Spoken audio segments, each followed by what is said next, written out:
Hi everyone.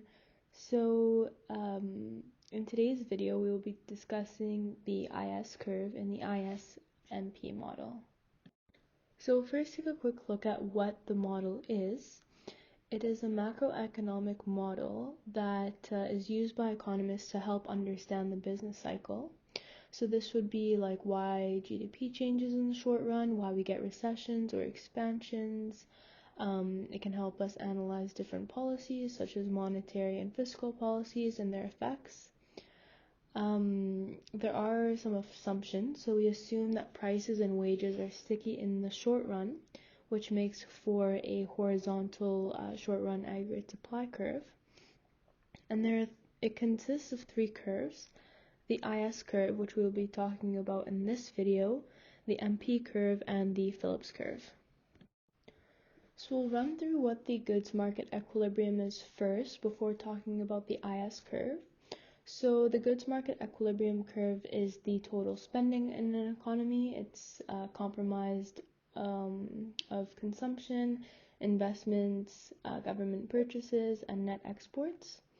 And an equilibrium occurs when the aggregate expenditure is equal to the total goods supplied. So that's also when real GDP is equal to aggregate expenditure, or when the value of goods and services demanded is equal to the value of goods and services produced. So there could be changes depending on whether or not the aggregate expenditure is less or greater than the real GDP. So if it's less than, what will happen by definition is more goods and services will be produced than what is purchased. Inventories will rise, and as a result, businesses will react to this by reducing output and employment.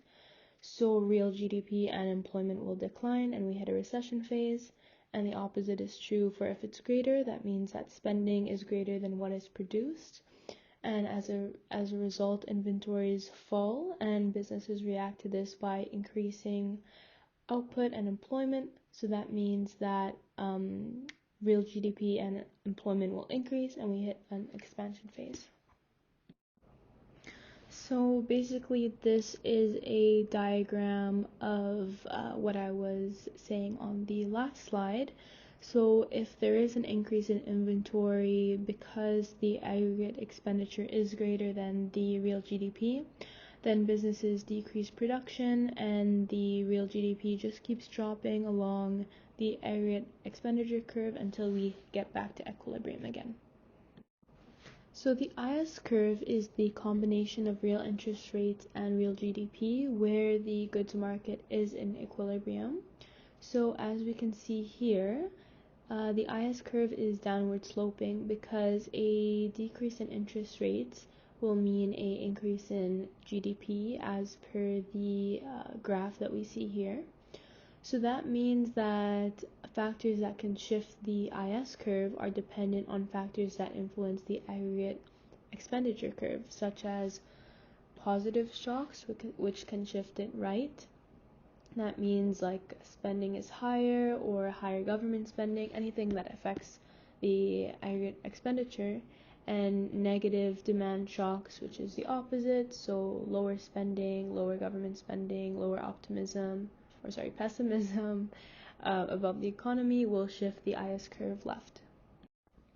So our example will be due to COVID-19, Canadian exports fell. How will this affect the IS curve, real GDP, interest rates, and the output gap? So a decrease in exports would mean a negative demand shock. This would shift the curve to the left, and this will decrease the real GDP. It won't have an effect on interest rates, but it will have a negative output gap. Thank you, and here are my citations.